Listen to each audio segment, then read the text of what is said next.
Well, it may be a done deal, but the TPP did little to free up the roads in and out of our biggest city today. Traffic's just returning to normal after thousands of protesters clogged up the inner city, causing major headaches for motorists. One group played cat and mouse with police, blocking intersections right across the CBD. One News cameras and reporter Jessica Much tracked them all the way. Their aim was to shut down the city, and they did, barging through police and onto the motorway. Even our One News cameraman got caught up at this hotspot. You right there? Yeah. Okay. Yeah. It all started at Sky City, where the deal was signed. Māori's rights are being taken, our sovereignty's been lost, and nobody is listening to the people. I'm here for my mokopuna. I'm here for my whānau. Then protesters systematically blocked off intersections all over the city. It's very busy and there are streams of cars lined up behind us. This is going to be causing a lot of delays for a lot of Aucklanders at the moment. Congratulations to all of you, and let's hold it. This is now the fifth intersection that's been blocked by protesters, and they're causing chaos for drivers here in the CBD. Look at the traffic. I mean, everyone's blocked on the motorway right now. Everyone needs to get to work, get somewhere, so it's really annoying. Police and protesters are now standing face to face at the corner of this intersection. A small group has gone into the middle.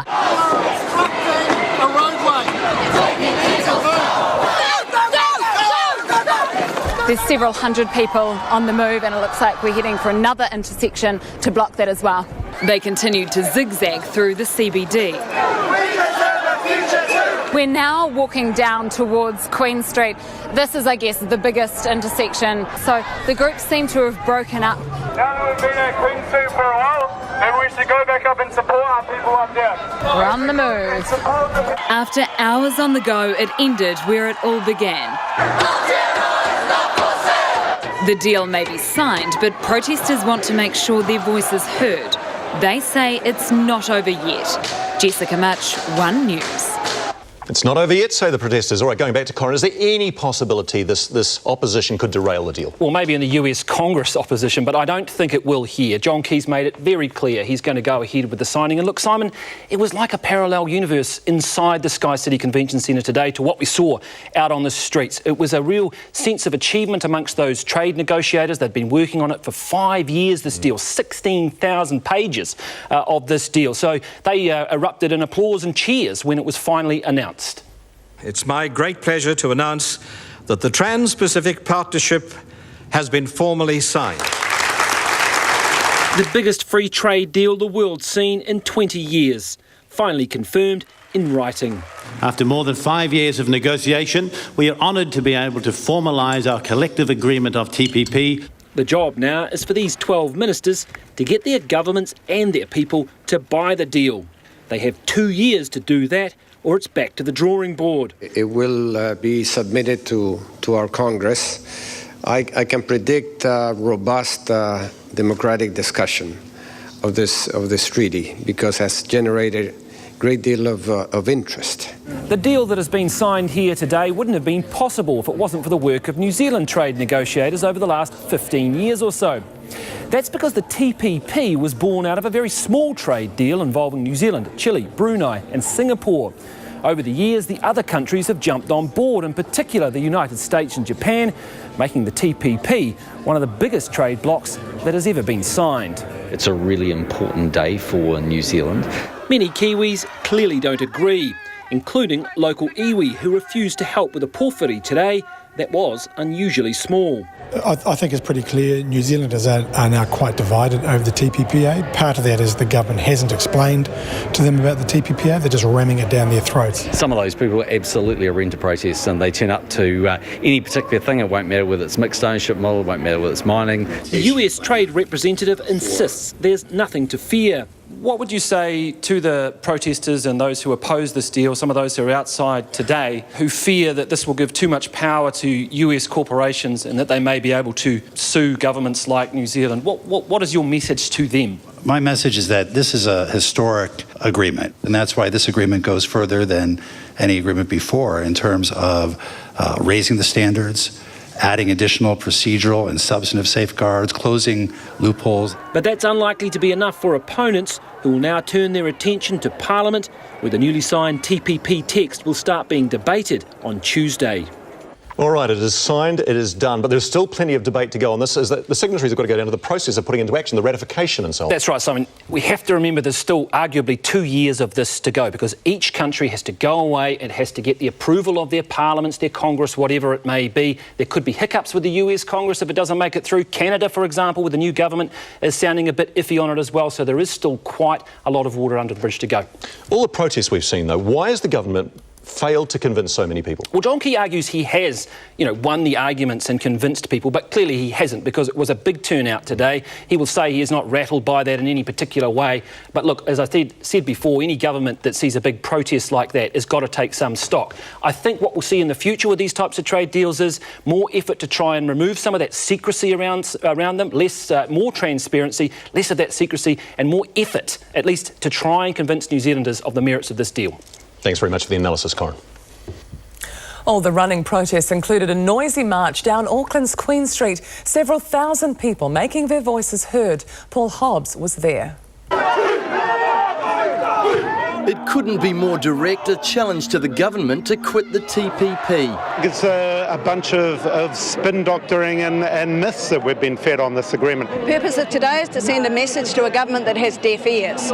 Just a few hundred metres from where international trade delegates inked the TPP deal, thousands marched down the main artery of Auckland's CBD, saying there's still plenty of time to block the trade agreement.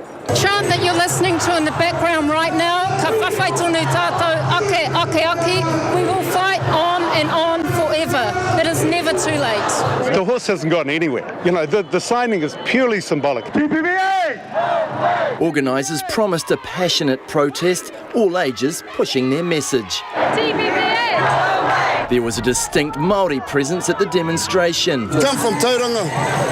We're in the whānau. Basically, all our Indigenous people of this world have been left out of this big deal that we do not know much about. The TPPA is being forced on us as an affront to the Treaty of Waitangi. But not all were seeing the downside. I don't get what they're protesting about. It actually has tangible benefits for Māori. A lot of us don't know exactly what's going on. It's studying the TPA, and there's so much secrecy, and that's what everyone's a bit scared about. Organiser Barry Coates says the government is flying in the face of growing disquiet here and overseas. We're going to take it to the next general election and we're going to defeat this agreement. Today the protesters commanded attention on the streets. Commanding attention at the ballot box could be a whole new challenge. Paul Hobbs, One News. And protesters were out in the other main centres as well. Around 150 gathered at a Christchurch City Council committee meeting calling for the city to be declared a TPPA-free zone. In Dunedin, a smaller group of around 50 gathered outside the office of National List MP Michael Woodhouse. Many said they were supporting fellow protesters in the north. In Wellington, about 400 gathered at the Cenotaph near Parliament. The peaceful crowd listened to anti-TPP speeches for an hour before performing a mass haka. Protest organisers told the crowd the government was bypassing democracy when it signed the deal. Well, the issues that have driven thousands onto the streets are many and varied. Will Hine looks at their key concerns and the government's response. The banners told the story, all sorts of issues getting aired on the streets. The mood, one of distrust. If you're signing something that really is beneficial, then why are we here with police and all the rest of it? A chief concern that the deal will hinder the passing of laws with overseas companies able to sue this country. The fact that this secret court, if you like, is run by corporations is something that makes me feel very, very uneasy. Being able to sue a country for a legislation they're trying to enact to protect workers' rights or the environment or something like that in a secret tribunal with no right of appeal, it's just anti-democratic. The government says lawsuits haven't arisen from other trade deals and strong safeguards are in place in the TPP. Then there's the worry the agreement will reduce Pharmac's ability to buy cheap drugs. Their companies can come here and sue our farmers if our prices are cheaper and it steals their profit. The US corporations getting longer patent terms, particularly going to affect our medicines. The official line, there'll be few additional costs and patients won't feel them directly. But what about longer copyright periods driving up costs for consumers? The government says any cost increase would be spread over 2 decades. The strong Māori contingent here also worry treaty rights will be undermined. John Keys has gone ahead without consulting the iwi of Ngāti Whātua. This is happening 2 days out from Waitangi, which is a complete, disrespect, I feel, to tangata whenua. But the government says treaty obligations are locked in stone. Such assurances may need repeating. These protesters unconvinced. Will Hine, One News. But their message won't be heard by the Prime Minister at Waitangi. As you heard earlier, John Key won't be going. Our political reporter Katie Bradford has gone, though. She's up in Waitangi already. What's the reaction there, Katie? Well, it's actually very quiet here at Te Tii Marae. As you can probably see behind me, there's not many people around. There's no sign of any protesters yet. And it will be interesting to see tomorrow whether just as many will turn up, obviously, as had planned. Now, one of those who was encouraging large protests, who was saying that he would do everything he could, along with those protesters, to block John Key's entrance onto the marae, that is Ngāpui elder Kingi Tauroa. I've spoken to him numerous times today, and you have to say he's very happy with John Key's decision. He says it's a blessing and a victory. Very victory as far as I'm concerned. I always didn't want the Prime Minister to come to Waitangi, mainly because he's not consulted with our people, and that I really think that he should not, if he's coming, if he wants to change the protocol, change our ways of doing things on his marae, then I say don't come. It's a blessing for me, for him not to come. All right, Katie, no Prime Minister, of course. What about the rest of the government presence? Any ministers going? Well, I think it's going to be a very small National Party government presence here, if at all. There may be a few MPs. There's actually a lot of MPs and ministers already up here at the moment. This will be the first time since the early 2000s that there'll be no prime ministerial presence here at Waitangi, though, not just at Te Tii Marae, but at Waitangi in general. There'll be no John Key, no government ministers here on at Te Tii tomorrow, or at the dawn service on Saturday morning either. There will be obviously other political parties welcomed on here tomorrow, but the lack of ministers and the lack of government presence will be interesting. Some ministers will stay around for things such as an iwi Leaders Forum, for the opening of a Waitangi museum that John Key was meant to open. But aside from that, I think things will be a lot quieter than we expected. Katie Bradford, thanks very much.